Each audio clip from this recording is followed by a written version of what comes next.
أعوذ بالله من الشيطان الرجيم بسم الله الرحمن الرحيم اللهم صل على محمد وعلى محمد أولي الأمر الذين فاستع علينا طاعتهم ورفعنا بذلك منزلتهم. Assalamu alaikum viewers. Today our topic is Hajj. In Hajj there are three aspects of this topic. First it is philosophy of Hajj, then it is scientific philosophy of Hajj and Hajj and science, and the third is Salah, prayer and Hajj, how they are related, and science. So first today I will be discussing you the philosophy of Hajj. What is Hajj actually? For Imam Ali says that for the weak people, Hajj is jihad. So Hajj is jihad. Those who cannot perform jihad in the path of God, in the battlefield and big places like that, they can do Hajj because it is a jihad. So the first part is intention. When you have intended that you are going to perform the Hajj, it's over. It's done almost. So now just you have to do the external validity. So in Usul Kafi also it is said that the Imam says, Imam Jafar Sadiq, he says that intention is amal. So if you have sincerely intended, internally you have done the Hajj. Now you have to just do it externally. The first part of Hajj is to go to a point which is called Miqat and change the dress and wear ihram, which is the shroud, and it is made of two pieces of white cloth and stitched cloth. It is the shroud, and it means that you have become dead to desires. You are dead to desires. You have to shun your desires. Even at this point, when you wear the haram, your wife becomes haram for you. You cannot have any sexual activities also. And in fact, Hajj represents the day of judgment, where all the people will be same. It is on a small scale. Then you have taken the ihram, you have become a dead man. Now you have to be in haram before Zohar of 8 Zilhijjah. There you have to pray the Zohar prayer, and you have to do the tawaf around the Kaaba, which is the Qibla. What do you mean by Qibla? The Quran says we have made Kaaba. We have made Kaaba. The Quran says we have made Kaaba as the Qibla of mankind. What do you mean by Qibla? Qibla literally means opposite of human beings. So, in what sense it is opposite? What sense the Qibla, the Kaaba, is opposite of human beings? Here, I would like to say that Kaaba is opposite in ideology because it was made by Ibrahim a.s., who was ready to sacrifice his children, his family for God, for religion. And in today's world, everybody is ready to sacrifice, their faith and religion for their children and their family. So we are living in an opposite world. The Kaaba is opposite in ideology. So if you are carrying the state of mind that you will do everything or anything for worldly affairs, worldly matters, to become successful in the world, you will go to any extent, then it's better you don't go to Hajj. You don't do it. It's waste of time. You're wasting your time. The first thing you have to do is keep in mind that at least for intention, at least for the sake of intention, that I will try to imbibe the ideology of Ibrahim. I will keep my faith as the priority, my religion as the priority, and everything else as secondary. Right? If you are not carrying this state of mind, it is utter waste of time to perform Hajj. Now, you have to perform 7 shoot around the Kaaba, and you have to make 7 circles around your opposite, right? And that is called one tawaf. If you make 7 around the Kaaba, it is called one tawaf. And each circle is called a shoot. For example, regarding this opposite ideology, I want to say that Quran did not utter a single word against Ibrahim a.s. It is always positive. God is positive about Ibrahim. My Ibrahim is good. Ibrahim was a sacrificing man, etc., etc. Ibrahim was awwa'un munib, very soft. But regarding Nas, human being, God has never said a single word in Quran in positive terms. Like for example, God says in Surah Bani Israel, وَكَانَ الْإِنسَانُ أَجُولًا. Man is hasty by nature. Then in Surah Bani Israel, same surah, God says that وَكَانَ الْإِنسَانُ كَفُورًا. Man is kafir by nature. Then in the Surah Kahf, God says that Al-Insan Aksara Shahin Jadala. Man is quarrelsome. Man, all negatives. So Kaaba is positive. Right? Now when you make the seventh shoot, a tawaf, you have circled around. Circulation represents churning out the good in you. When you churn the buttermilk, right, the good comes out. Right? So after the good comes out, you have to go and say a 2 rakat shukrana, thanksgiving prayer at Muhammad Ibrahim. After that, when you have prayed a salah of shukrana, thanksgiving for churning out the good in you, then you have to go for sa'i, which is called running between Safa and Marwa. Why this sa'i? 7 times you have to run. You have to make 7 circles around the Kaaba, right? And you have to do 7 sa'i, right? You have to do the 7 sa'i around the Safa and Marwa. Sa'i means running 7 times, where Bibi Hajra was running. So this represents innocence. God likes innocence. So we have to bring out the innocence in us, Like for example, if you are taking everything in your hand, like a feast, you have to be in full control. You don't want to get deceived at any point of time. You're perfect. That's not good actually. Leave something to God. God wants your innocence to come out. So when you run between Safa and Marwa 7 times, like Bibi Hajra, so the innocence in you will come out, and you are leaving something for God, right? When Bibi Hajra ran between Safa and Marwa, thinking the other side to be water, mirage, she ran 7 times, then God, bought the Zamzam.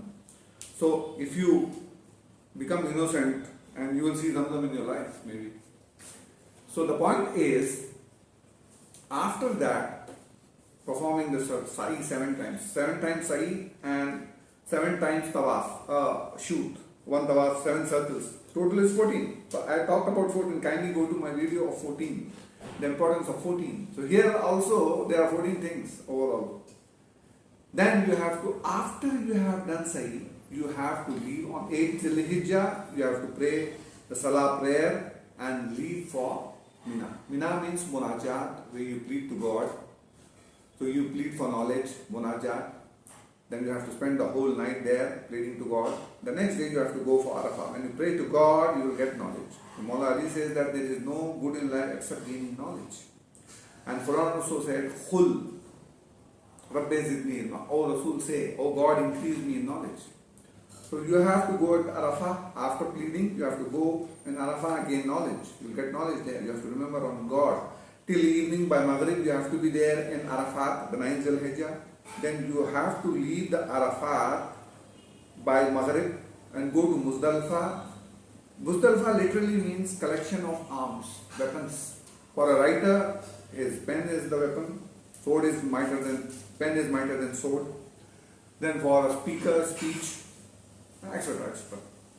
So you have to collect Muzdalifah. You have to be in Muzdalifah, collect 49 stones, 7 for the 10th Dhul-Hijjah, 21 for the 11th, and 21 for the 12th Dhul-Hijjah. 3 days. You have to 3 days. You are collecting these weapons to hit the devil, 3 devils for 3 days. Alright? So you can just go to my video on 3. The importance of 3 also I discussed. So here you have to collect 49 stones and pray the whole night, the 10th night. Yeah. Then early morning of the 10th morning, you have to go to Mina to hit the 3 devils. 3. The Jamratul Kubra, the second one, the second devil, and the third one, Sohra.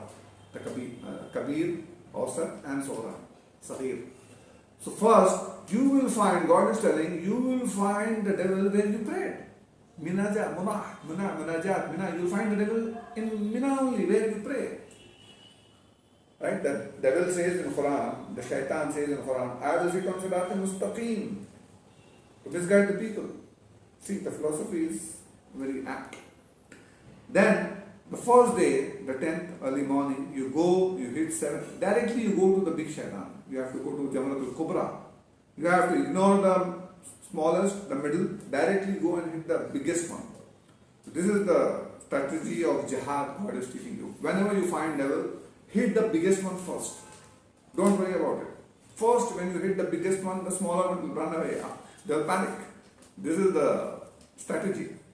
So when you hit the 7 pebbles to the cobra, after that you go shave your head. Means God wants you to be bereft of self-consciousness. Bereft of self-consciousness. Don't be self-conscious. It's not good. Get half, remove your hairs, then give sacrifice. Yeah, you cannot achieve a good status. Quran says that you cannot achieve a good status unless you sacrifice what you like the most. You give what you like the most. After this, when you sacrifice, it's not enough. You have to again go and do tawaf 7 times so that you bring out the good in you. What is happening? You have fought the devil. Because of this fight and sacrifice, the hardness, you will go down in your goodness. It will affect you. Like Nietzsche says, that when you are fighting a devil in a cave, leave the cave immediately so that you do not become the devil itself. When you are fighting the devil, you are influenced. Right? So you go and bring your good out by doing the tawaf again around the ideals, around the good ideals, the place of Ibrahim, the place of Hazrat Ali where he was born. Right? So that is, after you do that, the tawaf, you can change your dress, ihram, remove your ihram, and you can wear the normal dress, and you become acquired a different, normal look after fighting the devil. People should not recognize you that you are something high-fi. Right? After you have fought the devil and hit the bigger one, you become a normal man. Keep a low profile, God is telling. After this, you have to go to Mina again, right? And you have to pray the whole night, that is the night of 11th. Now early morning, you go and hit the youngest devil 7 times, then the middle, then the cobra. Then again go to Mina and pray the whole night of the 12th, and the 12th morning you go, you hit the youngest, the middle, and the cobra. 20, so 7, yeah. So it overall becomes 21 pebbles. So overall 49 pebbles are over. You have performed your struggle, your jihad by attacking the devils. Now again you have to go and do the tawaf al-wida, because again you have fought, yeah. 12th also you have hit the devils. So your goodness will go down. Again go and do the tawaf. Bring the good out of in you. Bring out the good in you. That is tawaf al-wida. And the Shias perform tawaf al-nisa. It consists of 7 circles. And after tawaf al-nisa, your wife becomes halal for you. Right? So the process is, first you do intention, you become a dead man by wearing the shroud, then you go to the Qibla and make 7 rounds and churn the good in you out, and you remember the ideals of the great men, Ibrahim and Hazrat Ali. Then when you have taken the good in you out, you pray a 2 rakat thanksgiving prayer. Then you go between Safa and Marwa 7 times to become innocent, to please God. You are bringing out your innocence, right? Then you go to Mina, you pray, you plead for knowledge. Then early morning you go to Arafah and gain knowledge, which is, Arafah means knowledge. Then after you have gained knowledge, you have to collect the weapons. Then next morning you have to go and hit the biggest one and get rid of self-consciousness, give a sacrifice, then again bring out the good in you by moving around the Kaaba, churn out the good in you and change your dress, become a normal man. Then again go to, on the 11th night, go to Mina, pray, come in the morning, again do the same thing. Youngest, middle and the biggest devil hit 7 pebbles. Then again you go back to Mina, again come in the morning to the 12th of Zil-Hijjah. You hit the 7 stones to 3 and you do Tawaf al-Nisa, do Tawaf al-Wida and Tawaf al-Nisa. And you come back as a normal human being. So the whole Hajj is a way to jihad. It's showing the procedure of how to perform the jihad. With this, I'll stop here. Assalamu alaikum wa rahmatullahi wa barakatuh.